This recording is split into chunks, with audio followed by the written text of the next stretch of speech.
जय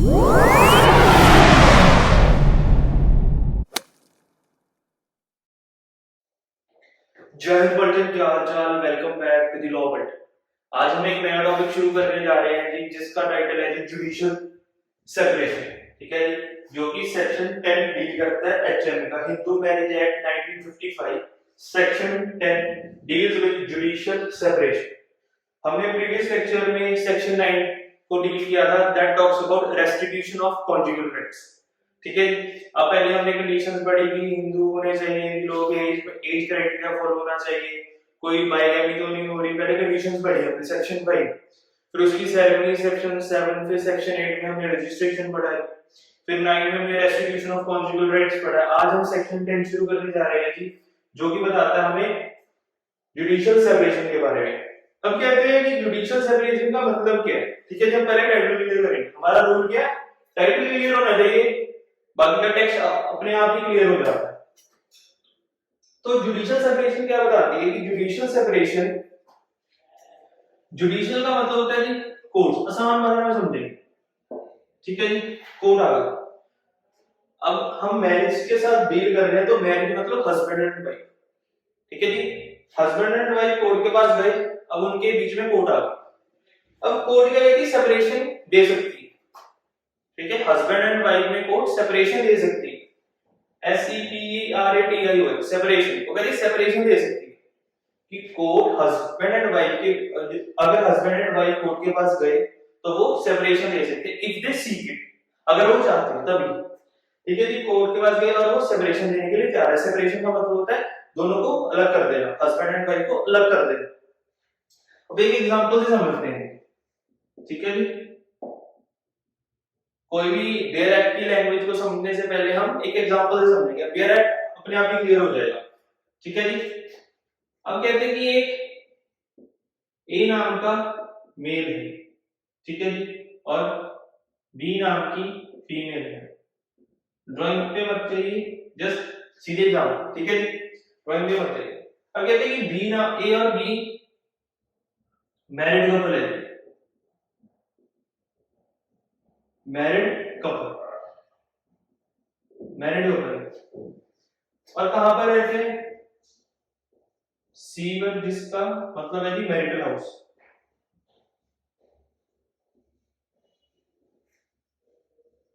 ठीक है जी, A and B married couple है, हिंदू मैरिड कपल है। ठीक है जी, ए भी हिंदू, बी भी हिंदू, मैरिड कपल है। कहां पे रहते हैं, सी पर, मतलब मैरिटल हाउस पे। ठीक है जी, जहां पर आफ्टर मैरिज लड़का लड़की रहते हैं, उन्हें हम मैरिटल हाउस बोलते हैं। अब कहते हैं कि ए एंड बी की बनती नहीं, दोनों लड़ते रहते हैं। ठीक है, जैसे हम कहते हैं बिल्कुल रोज रोज नया दिन नई लड़ाई। ठीक है जी, दोनों लड़ते रहते हैं, इन सेंस कि बहस बसाई बहुत होती है, आर्गुमेंट्स बहुत होते हैं। ठीक है जी, फॉर एग्जांपल समझे। ठीक है, अब जो बी लड़की है वो ए को बोलती है कि मैंने तेरे पेरेंट्स के साथ नहीं रहना। ठीक है जी, मुझे तेरी माँ हमेशा बोलती रहती है कि हमें काम ही काम, कुकिंग करो, पूरा दिन सब्जी बनाओ, ऐसा थोड़ी होता है। ठीक है, ये बी बोलती है। ठीक है, बी बोलती है कि पूरा दिन काम काम काम, मुझसे नहीं होता, मैं वर्किंग हूँ, मुझे मजे करने हैं, लाइफ एंजॉय करनी है, मैं अलग से रहना चाहती हूँ, मुझे अलग फ्लैट चाहिए, अलग गाड़ी चाहिए। अब ये कहता है, बी बोलती है ठीक है, वो अब ये बहुत गुस्सा हो जाता है, उसको फ्रस्ट्रेशन हो जाता है। अब ये बोलता है, ये कहता है कि मैं तेरे कोई भी आर्गुमेंट से सहमत नहीं। ठीक है, your all arguments are wrong, कि मैं अपने पेरेंट्स को नहीं छोड़ सकता, काम करना पड़ता है, ये रीजनेबल है। ठीक है जी, आफ्टर मैरिज सब राइट्स एंड रिस्पांसिबिलिटीज बढ़ती है, वो बी को समझाता है। ठीक है जी, वो अब ए बी को समझाता है कि ऐसा करो, फॉलो करना पड़ता है।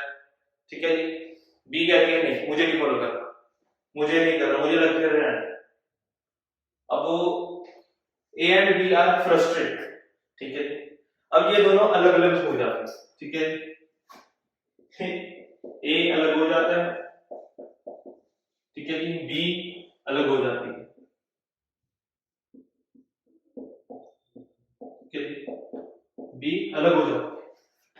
अब ये कहता है मजे चल जाए, उसकी बकबक सुनने को ही नहीं मिल रही, घर वाले भी ठीक है, खुश है, बहू निकली बाहर, मजे चल रहे।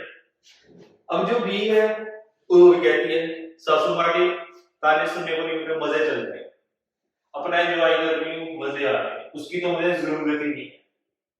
ठीक है जी, बच्चे की बात करते हैं हम अडॉप्ट कर रहे हैं। ठीक है जी, ये कहता है, ये भी कहता है बच्चा चाहिए अडॉप्ट कर रहे हैं। ठीक है जी, अपनी लेगेसी आगे बढ़ानी है, अडॉप्ट कर रहे हैं। अब इन दोनों के मजे चल रहे हैं, बिल्कुल मजा चिल चल रहा है। अब ये सोचते हैं कि ए एंड बी सोचा मजे तो चल रहे हैं, तो फिर हम साथ में क्यों रह रहे हैं। इन दोनों के पास एक ऑप्शन है जी, फॉर जुडिशियल सेपरेशन। ये कोर्ट में अप्लाई कर सकते हैं जुडिशियल सेपरेशन की जगह। ठीक है जी, अब ये दोनों कोर्ट चले जाते हैं, दे गो टू दी कोर्ट, दोनों कोर्ट चले जाते हैं। अब कोर्ट क्या बताता है,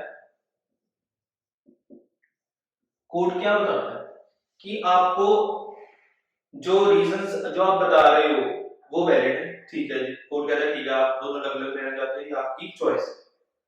वो कहता है कि अब आप जुडिशियल सेपरेशन को सीक करना चाहते हो, उसके लिए एक कंडीशन होती है जी, condition is that you have to live separately for 1 year. वो कहता है 1 साल के लिए आप दोनों को अलग अलग रहना पड़ेगा। ठीक है जी, अब इसको 1-2 महीने हो गए, इसको 1-2 महीने हो गए, अलग अलग रहते हैं, तो वो कहते हैं कि थोड़ा सा टाइम, 10 महीने बाद 11 महीने आप अलग अलग हो जाओ। ठीक है जी, you have to live separately, कि बी अलग रह रही है और ए अलग रह रहा है। ठीक है जी, मिलना नहीं है, एक घर पे नहीं रहना। ठीक है जी, वो कहते हैं ठीक है, इसलिए मजे आ रहे हैं, हम एंजॉय कर रहे हैं, अलग अलग रह लेंगे खुशी से, 1 साल के बाद है।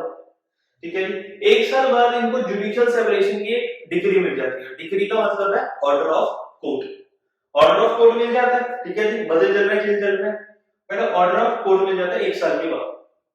अब वो कहते हैं कि 1 साल के बाद आप एलिजिबल हो फॉर डिवोर्स। डिवोर्स को आपको एलिजिबिलिटी देता है कि आप डिवोर्स फाइल कर सकते हो और पक्के ही अलग रह सकते हो। ठीक है जी, वो कहता है कि बट अब कहते हैं जुडिशियल सेपरेशन में क्या फर्क है और डिवोर्स में क्या फर्क है।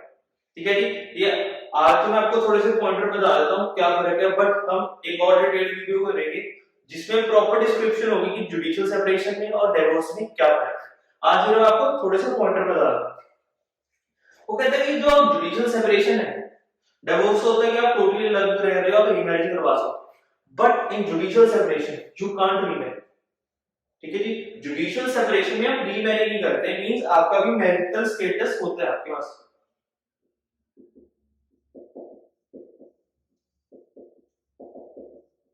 अभी आपके पास जो जुडिशियल सेपरेशन है उसमें आपके पास अभी मैरिटल स्टेटस का प्रिविलेज होती है जी आपके पास, अभी you are husband and wife. ठीक है जी, आप चाहे 1 साल से अलग अलग रह रहे हैं, बट आपके पास मैरिटल स्टेटस की हस्बैंड एंड वाइफ अभी भी आप हो, जब तक आप डिवोर्स नहीं सीख करते। ठीक है, जिस दिन ऑर्डर आ गया कोर्ट का कि डिग्री ऑफ डिवोर्स आ गई, तब आप अलग अलग रह सकते हो और रीमैरी कर सकते हो। ठीक है जी, ये था जी हमारा टॉपिक जुडिशियल सेपरेशन। ठीक है जी, हम दोबारा से एक एग्जांपल समझते हैं दोबारा से। ठीक है जी, जो आपको एग्जांपल समझाएंगे वो सेम चीज आपकी टेक्स्ट में लिखी हुई है, सेम चीज बेयर एक्ट में लिखी हुई है। ठीक है जी, जब आप ये एग्जांपल को समझेंगे और फिर बेयर एक्ट पढ़ेंगे, सेम चीज लिखी हुई है। ठीक है, it is similar to this example. आप ये वीडियो देखिए, एग्जांपल देखिए और फिर बेयर एक्ट पढ़िए, आपको गारंटी देते हैं आपको याद हो जाएगा, दोबारा से बुक खोलने की जरूरत नहीं पड़ेगी।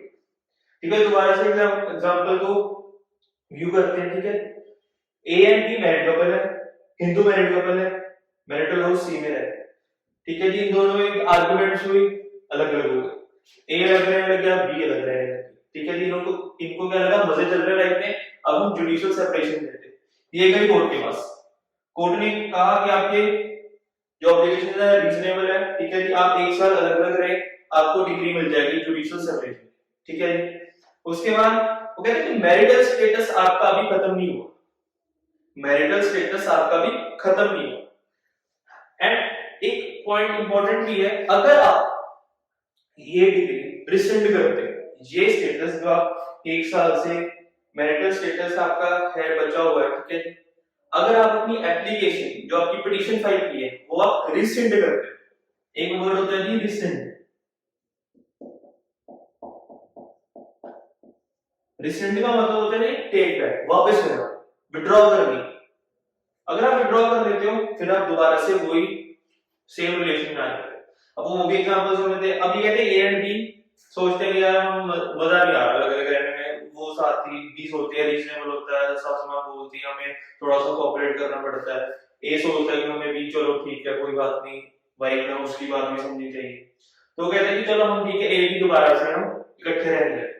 तो तब आप कर सकते हो जब आप रिसेंड करना चाहते हो, विड्रॉ करना चाहते हो एप्लीकेशन को, किसकी, जुडिशियल सेपरेशन की। ठीक है जी, ये था जी आज का हमारा टॉपिक जो कि बताता है judicial separation. It is very important, एक बार ही समझ आ गया तो कभी जिंदगी भर नहीं भूलेगा। ठीक है जी, कहीं पे भी समझ नहीं आया कमेंट सेक्शन में डाउट आप पूछ सकते हो।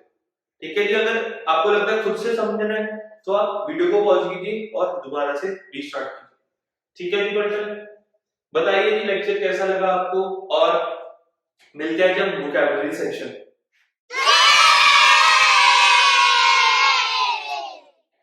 हाँ जी बच्चों, वेटिंग फॉर लॉ वोकैबुलरी। चलिए अब कहते हैं कि लॉ वोकैबुलरी आज हमारी यूज हुई है, दैट इज रिसेंट। हमने एक टॉपिक किया था जुडिशियल सेपरेशन का, दैट टॉक्स अबाउट रिसेंट, जब हम एप्लीकेशन को विड्रॉ कर लेते हैं। जुडिशियल सेपरेशन की जो एप्लीकेशन हम पिटीशन फाइल करते हैं उसे विड्रॉ कर लेते हैं। तो रिसेंट का मतलब होता है, आसान भाषा में बिल्कुल कॉमन लैंग्वेज में समझे तो, टू विड्रॉ।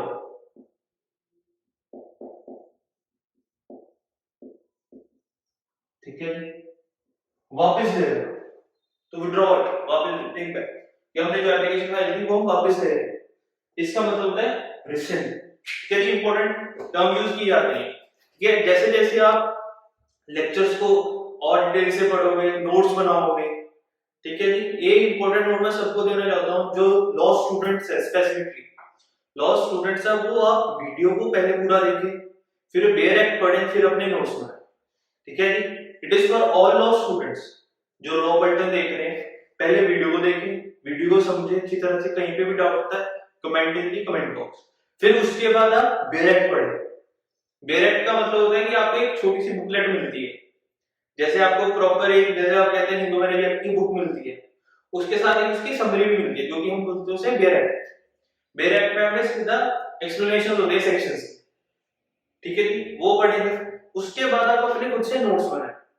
ठीक है, जितनी आपको समझ आया वो आप नोट्स में लिख सकते हैं। ठीक है जी, this was all for today's lecture जी। ये इतना छोटा सा लेक्चर हमने आज किया है क्योंकि आपको समझ आ रहा है। ठीक है जी, ये हम एक एक टाइटल करके लेक्चर्स बना रहे हैं क्योंकि आप अच्छी तरह से समझ पाए। हमें कोई रश नहीं है कि एकदम से सारे लेक्चर्स डिलीवर कर दे, एक ही वीडियो 2 घंटे की बना दे, दैट इज वर्थलेस। ठीक है, वो वर्थलेस है।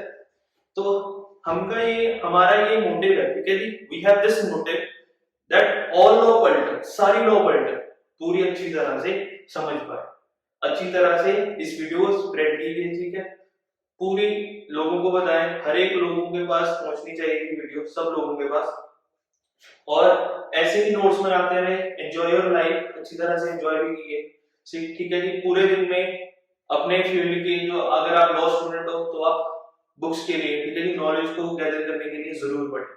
ये नहीं, ऐसे नहीं पढ़ना कि हमें नंबर अच्छे लेकर आने, नंबर अच्छे आ ही जाएंगे, दैट इज फॉर श्योर।